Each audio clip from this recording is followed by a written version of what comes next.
Dobar dan svim našim sugrađanima i svima koji nas prate. Danas smo u društvu našeg istoričara, magistra istorije Dimitrija Živanovića.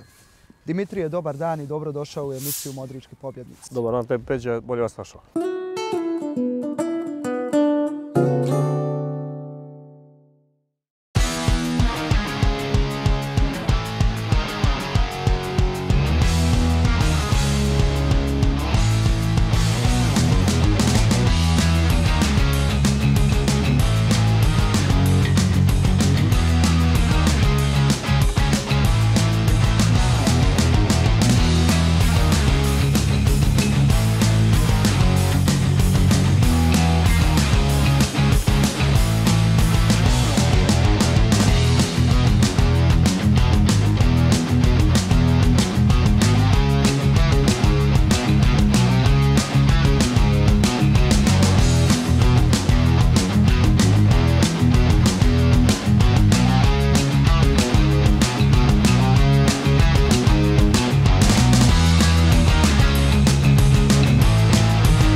Dimitrije, da prvo krenemo od pitanja, šta je tebe inspirisalo i motivisalo da se baviš istorijom?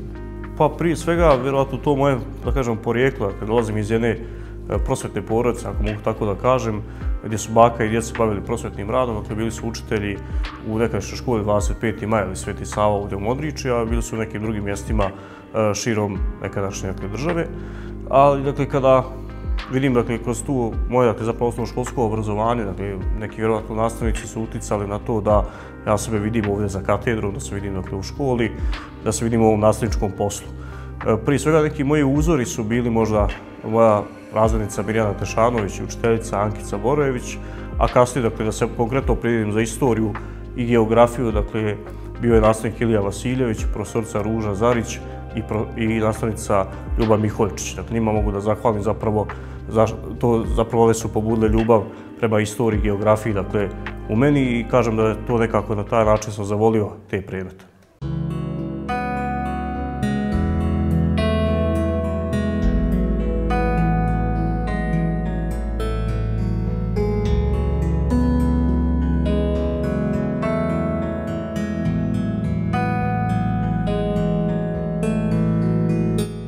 Kada si završio fakultet, vratio si se u Modriču, bitno je napomenuti da si bio i student generacije.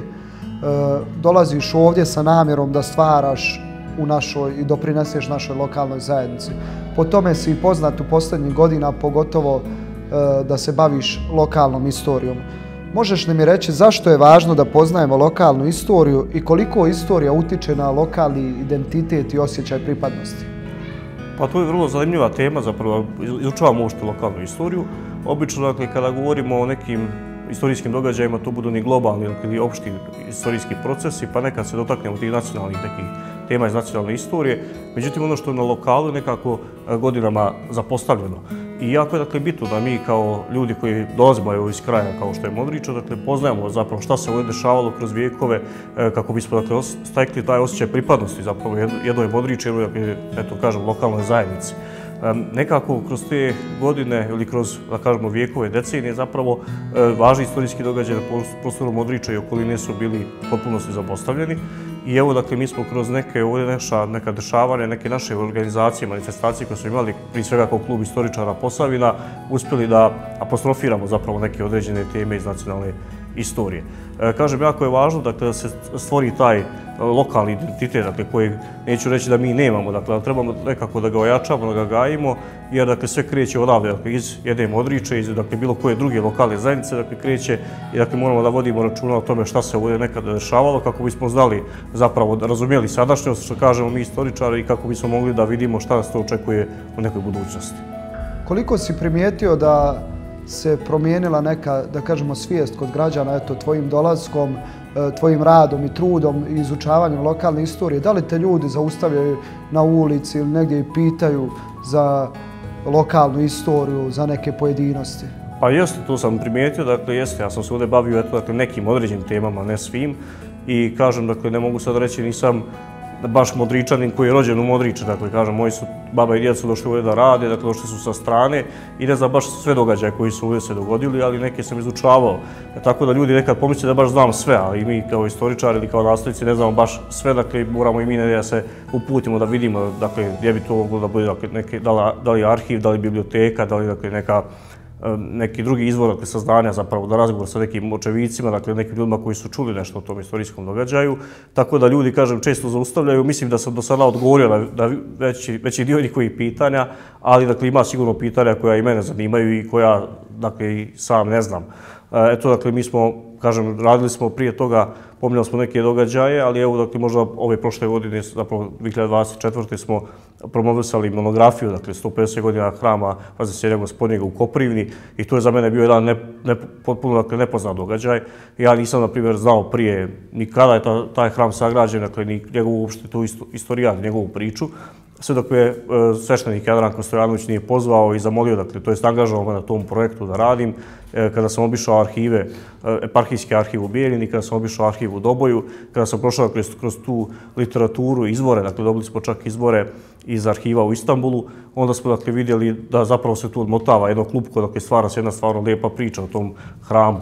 To je samo jedna epizoda, dakle, iz naše lokalne istorije, a ko zna koliko ih ima i to je nama istoričarima, ali svim ostalima, lokalnim poznavalcima istorije, da istražujemo, da svaki dan otkrivamo, dakle, šta se zapravo ovdje dogodilo i nadam se da ćemo jedan dan, dakle, imati potpuni taj mozaik, da ćemo ga sklopiti, dakle, ćemo imati potpunu slagalicu o istorijatu Modriča. Da, zanimljivo je što pojedini ljudi, vjerovatno, kada te zaustave, pitaju, sami ti ljudi tebi budu inspiracija za neka istraživanja do kojih još ti nisi došao i dok učio. Pa tako je, naravno. Neke događaje vjerojatno nisam čuo. I onda kad me neko tako zaustavi i pita, naravno, stvarno da ću ja vjerojatno da potražim, da pogledam gdje se to može pronaći, pa ako ništa, dakle, kopka me, dakle, šta se tu dogodilo.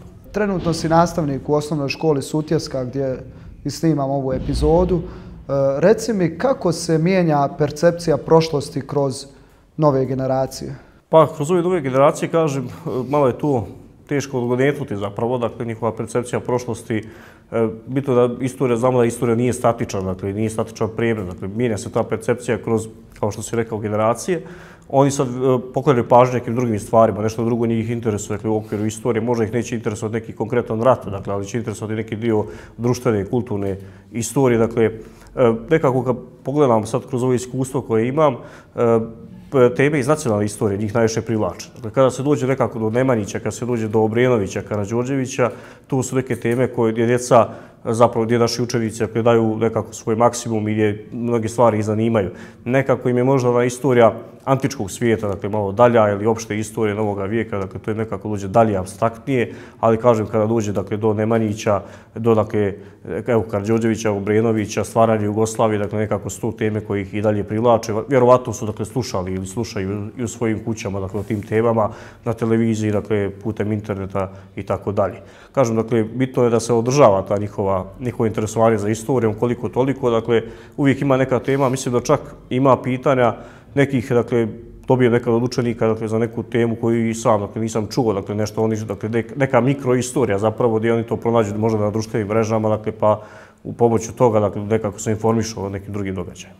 Da se nadovežem na ovaj tvoj odgovor, pa da, mislim da je ekranizacija dosta toga uradila, evo, Nemanjić je spomenuo, ekranizovani su, svi smo većinom gledali, gleda se u porodicama i mislim da je jako bitno na koji način djeca koriste TV sadržaj, društvene mreže. I kad smo već kod tih društvenih mreža, mogu li društvene mreže pomoći u popularizaciji istorije među mladima? Pa mogu ako se na pravilan način, dakle, koriste. Dakle, ukoliko imamo prva stvar, dakle, tu mora doći do određene saradnje roditelja i nastavnika škole. Dakle, mora se prvo ograničiti vrijeme zapravo učenicima, koliko će vremena provesti na internetu, dakle, i onda na kraju krajeva šta će raditi na tom internetu. Ali mislim da je u posljednje vrijeme upravo taj razvoj interneta i multimedije, dakle, zapravo doprinio do toga, dakle, doveo zapravo do toga da imamo sve više zanimanja za istoriju, za istorijske neke događaje, ličnosti ili dakle, bilo koje procese koji su se dešavali. To me vjerojatno doprinese, ne znam, ili Instagram, oni real snimci, dakle, ili TikTok i tako dalje, dakle, gdje vide neke kratke snimke, nekako pokazuje se u praksi da je pažnja učenika ili pažnja djece, dakle, tu negdje između 1 i 3 minuta, dakle, otprilike, kada se govori o nekom određenom sadržaju. Onda vjerojatno kako je to, ako ima neki dodatni efekt, dakle, u tom videu, ako ima dakle, neka slika, nešto, dakle, neka animacija, vjerojatno privlači više pažnje, oživljava tu istoriju koja sama po sebi bude dosadna, ali tako? I onda, dakle, kažem da može to biti, ako se pravilno koristi, može biti jako dobro i jako korisno. Međutim, sa druge strane, ako se koristi neke druge svrhe, dakle, može biti opet pogubno, ne baš u tom smislu, dakle, može biti zapravo odvlačiti pažnju, dakle, od samog predmeta, može predmet postati dosadan, a mogu se, dakle, doći do nekih informacija koje zapravo nisu provjerljive i koje nisu tačne, nisu, dakle, temeljene naučno i tu, dakle, također dolazi zapravo do toga dakle, da se djeca dakle, nekako udaljavaju od predmeta. Dakle, sve zavisi kako bude tu ostvarena saradnja između nastavnika i roditelja, škole, pa dakle, i samih učenika, dakle, kako se koordiniše zapravo tim slobodnim vremenom i tim aplikacijama, društvenim mrežama, dakle, na taj način mogu se koristiti kako... A da, društvene mreže su u suštini dobre ako se koriste u prave svrhe. Kao i sve, naravno. Da. Možeš li mi navesti neki događaj iz lokalne istorije koji je imao veliki istorijski značaj? Pa pazite, sad što se tiče naše lokalne istorije ovdje, mi imamo mnogo događaja, mnogo dakle, i procesa zapravo koji su nas zahvatili. Ovaj kraj ovdje u Modriče, ja mislim da smo nekada kroz literaturu pronašli 18 ili 19 arheoloških lokaliteta zapravo na prostoru Modriče. Onda kada idemo kroz srednji vijek, tu je naša Dobor Kula koja je dakle, utvrđena neke 2 godine prije Kosovske bitke i sam kralj Tvrtko je dakle, izdao jednu povelju kojom je dozvolio da se ona utvrdi. Kasnije, dakle, krajem 14. početkom 15. vijeka imamo 2 bitke na Dobor Kuli između Ugarske i bosanskih velikaša. Dakle, tu ugarski kralj Žigmund Luksemburški dakle, dolazio je tu po Dobor Kulu i vodio bitke. Ali, dakle, kad govorimo o nekoj malo nama savremenoj istoriji, ali opet ćemo otići u 19. vijek, sredina 19. vijeka, ovdje nedaleko dakle, od same Modriče, na Trebavi, podignuta je buna, Posavsko-Trebavska buna sa Hadži Petkom Jagodićem na čelu, koja je jedna dakle, od značajnih buna u onom procesu dakle, rušenja Osmanskog carstva i Osmanske imperije na ovim krajevima. Onda, dakle, kada odijemo opet malo dalje, to je u našu, ovamo, dakle, bližu nama istoriju, zapravo dolazimo do Prvog i Drugog svjetskog rata. Modriča je, kaže se, dakle, imala negdje skoro oko 300 dobrovoljaca s naše teritorije, opštine Modriče današnje, koji su učestvovali u proboju Solunskog fronta, koji su, dakle, svoje živote ostavili na tamo onim vrletima i gudurama, dakle, širom Albanije, dakle, do krajnjeg oslobođenja Kraljevine Srba, Hrvata i Slovenaca koja će, dakle, biti stvorena. I u Drugom svjetskom ratu također narod Trebave i narod Posavine je ovdje ginuo za slobodu, dakle ginuo je za ovo što mi danas zapravo tako uživamo i narod trebalo bi pomenuti najhumaniju bitku, a to je proboj koridora, dakle u ovom posljednjem obrambeno-otadžbinskom ratu. Tako da Modriča, teško mi je da izdvojim jedan događaj, ali Modriča ima sjase događaja koji bi mogli da se obrađuju svaki zasebno i mogli da to stvori stvarno jedna lijepa priča. Nadovezat ću se opet na ovaj tvoj odgovor, jer moje sljedeće pitanje je otprilike u tom pravcu. Kako je se mijenjala uloga našeg kraja kroz vijekove? Pa, naš kraj, dakle, evo sad, dakle, smo već pričali o tome, dakle, negdje period srednjega vijeka kada smo bili u nekoj tu međi zapravo između Osmanskog carstva i Ugarske, pa kasnije, dakle, imamo, znači, dolazak i Austrije, dakle, imamo tu raznih promjena vladara zapravo u Bosni. Naš kraj je imao značajnu ulogu. Uvijek se nekako nalazi na tim sudaru tih velikih puteva, tako reći. Tako da mislim da smo odigrali, imali smo veliku značajnu ulogu ovdje. Mislim da nam to pokazuje zapravo i jedne arheološki nalazi, dakle ovdje sa Dobor Kule koji su obrađeni i nalaze se u muzeju, mislim, u Doboju. Tamo imamo fragmente keramike iz Male Azije, dakle to pokazuje, to jest iz turskog perioda, perioda, dakle, Mehmeda II. Osvajača iz 15. vijeka, dakle, govori se o tome da je zapravo trgovina iz Male Azije išla čak do Dubrovnika, Beograda i Dobor Kule, dakle, ovdje. Tako da nam i to pokazuje kako smo imali, dakle, jednu važnu istorijsku ulogu, pa, dakle, sve do ovih najnovijih dešavanja o kojima su pričali. Koji dio istorije tebe najviše zanima i zašto? Pa ja sam upisao istoriju 2013. godine, kada smo, dakle, više priča, dakle, bila o tada što je mene zanimalo bio je Stari Egipat i Stari Istok, odnosno antička istorija. I to je nekako za mene bilo zapravo neko kažem, nepoznato područje, ali područje koje sam želio da istražim, koje je bilo puno neke mistike, mitologije, svi ti, dakle, faraoni, vladari, ratovi, dakle, to me stvarno tada privlačilo. Međutim, sa povratkom u lokalnu zajednicu, dakle, došao sam nekako na zaključak da, pored toga, naravno, što me zanima opšta istorija, i antička i savremena, dakle, svaki istoričar bi trebao da se bavi i tom lokalnom istorijom. Dakle, zašto? Dakle, baš zbog ono što smo pričali, dakle, treba istražimo neke stvari, da ne ostavimo neistražene, da ne ostavimo baš ovdje, dakle, da budu u zapećku, dakle, da se bavimo nekim drugim temama koje nas se koliko toliko nisu ni ticale, a zaboravljamo šta se ovdje, dakle, dešavalo. Tako da, kažem, počeo sam kao eto istoričar opšte istorije, a trenutno se bavim najviše lokalnom istorijom.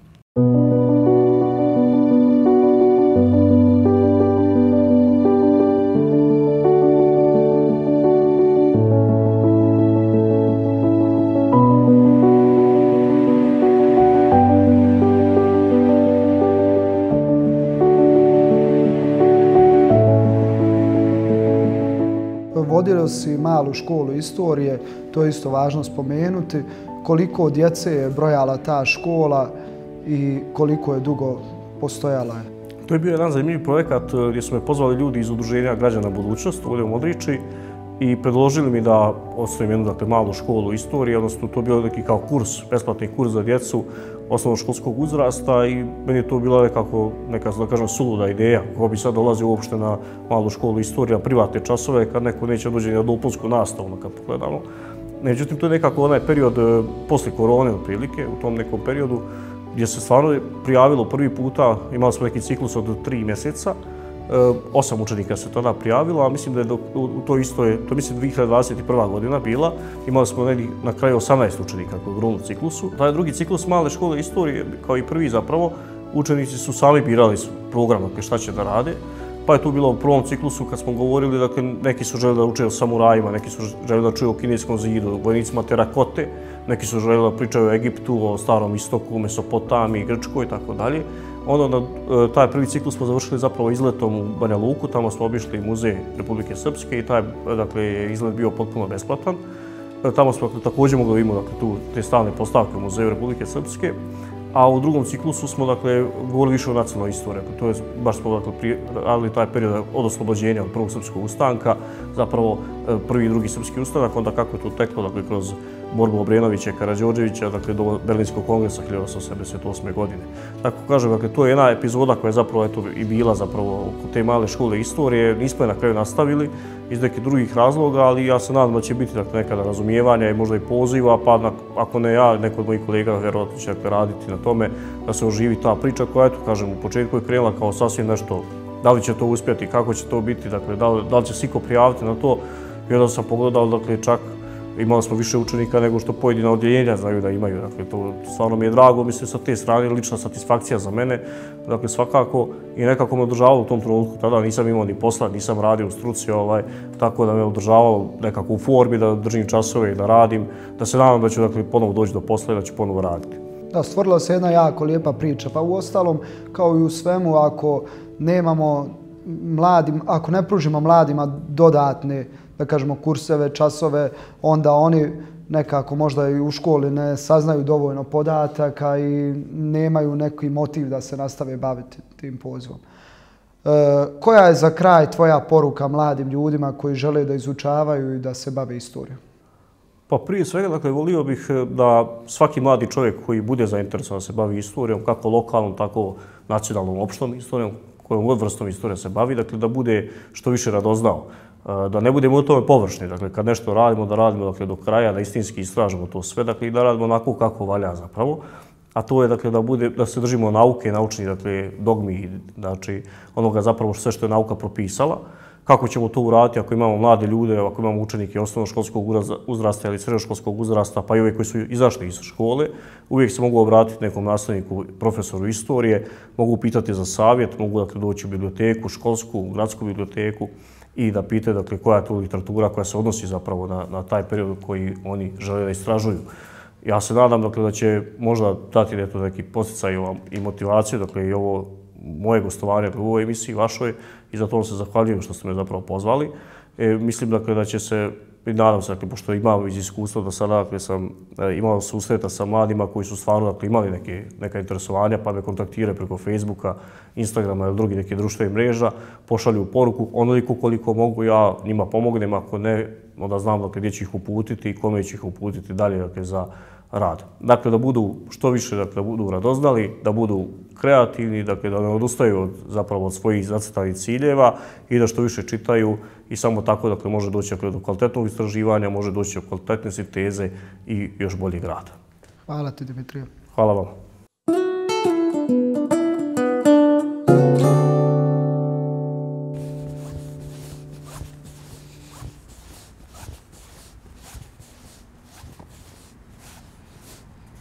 Sa nama je bio istoričar Dimitrije Živanović, koji nam je približio značaj kako lokalne, tako i globalne istorije. Ako vas zanima više o lokalnoj istoriji, pratite rad Dimitrija Živanovića, podijelite ovu emisiju i podržite njegov rad.